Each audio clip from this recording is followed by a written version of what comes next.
as I walked out of the HOA meeting surrounded by my lawyer buddy Tom, and with Carl in tow, I overheard Deborah Miller, the HOA president, whispering hatefully to Carl, "I want him out of here, do whatever it takes." A sneer spread across my face. Those were priceless, and the concealed recorder in my coat had recorded every syllable Deborah had just given me, the proof I needed to demonstrate her evil intent, solidifying my case beyond measure. The trap was laid, and I was prepared to turn her tyranny into her downfall. This is not merely a story of a petty HOA. It's a saga of corruption, betrayal, and a retired lawyer's dogged battle to regain his peace at a cost of $2 million. To Deborah and her minions, I am Andrew Bennett, a 42-year-old retired corporate lawyer who escaped Chicago's 60-hour work weeks and stress-caused migraines for a peaceful existence. 3 years ago, I cashed out my retirement, sold my condo, and purchased a 1,900-square-foot cabin near Willow Lake, Colorado, with cedar overlooking a stone chimney and lake views. It was my haven after 15 tough years in law. The initial weeks were heaven: morning hikes, afternoons reading under pines, evenings by the fire with whiskey. Neighbors greeted me with homemade pies and fishing invitations, and my blood pressure finally relaxed. I thought I'd found paradise. I was dead wrong. Trouble began 2 weeks into residency, and my initial Willow Lake HOA gathering. Deborah, a late 50s control freak in a spotless blazer, sized me up coldly, her blonde bob as stiff as her attitude. "We have standards here," she said, her smile frigid. I brushed it off, but a week later, a notice of violation demanded. My cabin's paint was not compliant. It was the same color as when I purchased it, but I repainted in their sanctioned lake haze gray, costing $1,200. 3 days later, another notice fined me $250 for grass over 3, and I measured hardly 2 in. When I phoned the HO, Deborah's cousin, the receptionist sent me away, telling me challenging the board demonstrated bad community spirit. A month later, Carl Weber, Deborah's security manager, and a retired sheriff initiated 3 visits to my cabin, citing weeds, rubbish bins, even a towel on my railing. His crew, displaying bogus badges, served forged documents. Each time local police termed it a civil issue. I discovered from neighbors that Deborah had a grudge against the previous owner of my cabin who defied her. I'd inherited her grudge. By the end of the month, I had $750 in fines for trumped-up infractions. When I objected to Deborah's faithful board, her friends refused me without listening to evidence. Things took a darker turn when my security camera recorded Carl taking pictures of my cabin at twilight, clipboard in hand, like a stalker. Then I witnessed footage of Deborah and Carl relocating my trash can to the driveway, snapping pics of the violation, laughing. This wasn't rule-based, it was personal. During the next HOA meeting, I brought a DVD of the video, prepared to reveal them. Deborah cut me off, stating my concern wasn't on the agenda. Carl, hand on his dusty old sheriff's badge, advised me to follow procedure. The room remained silent. However, some neighbors appeared sympathetic but fearful. Deborah ran the meeting like a dictator, brushing aside concerns regarding rising fees and pushing a 20% security budget hike for Carl. Her condescension peaked when she told an elderly resident, questioning expenses, "If standards are too costly, maybe Willow Lake isn't for you." The threat silenced dissent. Afterward, Claire Evans, a 30-something architect, approached me. "Deborah targets anyone she dislikes," she whispered, sharing how her landscaping plan was rejected, followed by 5 fines. She revealed Deborah had forced 3 families to sell. Through harassment, a couple with a baby, an elderly widow embarrassed about decorations. At a diner outside Willow Lake, Claire explained Deborah's coup, removing the honest former president Alan Foster in a fixed election and altering meeting times to shut out opponents. Residents suspected she diverted HOA money to her brother-in-law's landscaping business, but fear silenced them. I upgraded my security, hidden cameras, motion alerts, interior feeds.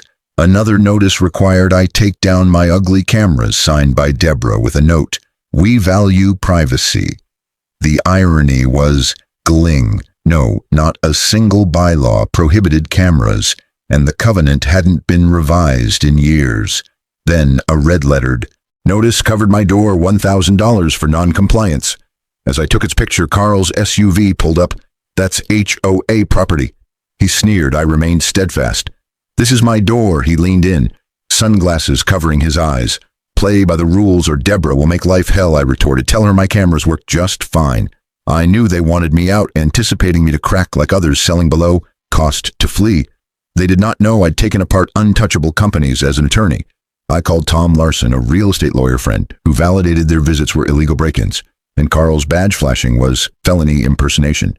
I researched Colorado HOA statutes, discovering Deborah's behavior, entering homes, making up rules, broke laws. I installed indoor cameras and taped all HOA calls. Claire introduced me to Alan, the removed president, who explained how Deborah set him up for mismanagement when he wouldn't quit. He provided me with original bylaws that demonstrated her rule changes were null and void. I sent a cease and desist letter to the board, detailing their violations with video documentation. At 5 a.m., Carl and his thugs banged on my door, holding a bogus emergency water leak inspection order. I denied entry recording, but they pushed their way in, looting closets and cabinets. Police arrived after raiding it off as civil. I checked my cabin and discovered a secret camera on my bookshelf. Illegal surveillance. This was criminal, not only harassment. I hired PI Greg Thornton, an ex-detective, who revealed Deborah paying Carl $3,000 a month for protection undisclosed to homeowners. They were lovers sneaking their affair. Greg discovered Deborah used HOA funds for her Aspen condo renovation and had been fired from a developer position for financial improprieties. Her son-in-law purchased distressed homes she targeted, flipping them for profit. I constructed a case with Tom: harassment, privacy violation, defamation, fraud. Claire and I mobilized 20 residents at her residence, recounting tales of fines and intimidation. We organized parallel lawsuits to bankrupt Deborah personally, since HOA insurance would not pay fraud. A tipster warned of a clandestine meeting at Deborah's scheming an environmental emergency to evict me. Tom suspected tampered evidence. I relocated valuables to a safe deposit box and installed cameras to stream to Tom's server. At midnight, Carl, for guards, and a hazmat man, subsequently revealed to be Carl's cousin from a tire shop, stormed in with a fraudulent hazardous materials order. They ransacked my cabin, slicing cushions, labeling cleaners as toxic. When acqua impedio registrudo annunci or pagar 20,000 ari 000, lao di nuovo siara indro altiat. Personal sparsimentivo, vil traido de un sistivo. Mio frebetto unoto famiglia, ca il vroado mordava lasciato Chicago, ma non era raiacio, ciò era determina gardom, unro informant alla che side. Coffee 7 del mattino era il finale. Ci mi serviva al 645. A Olbar scrando agnangolo per paduna trapola al 7 una dvosa Laura Hayes. Existent de Deborah sed frontiendo.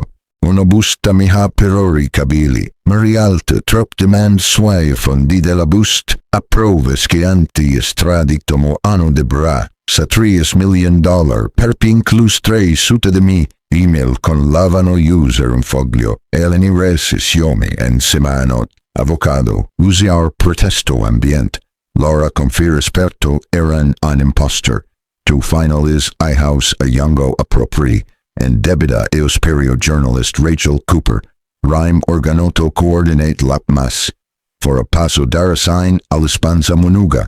No decradi de Bramanacho mur reunion Nanapo, Illinois. Moist dig segnal, mentoto de barai, stanno affagendo of di candana, solomia cabana, Castro giallo stavano cambiando. L'er laravamo cai residenti codiendo, deborra sul fat la propria, a contaminada, grido mentre Carl brandiva.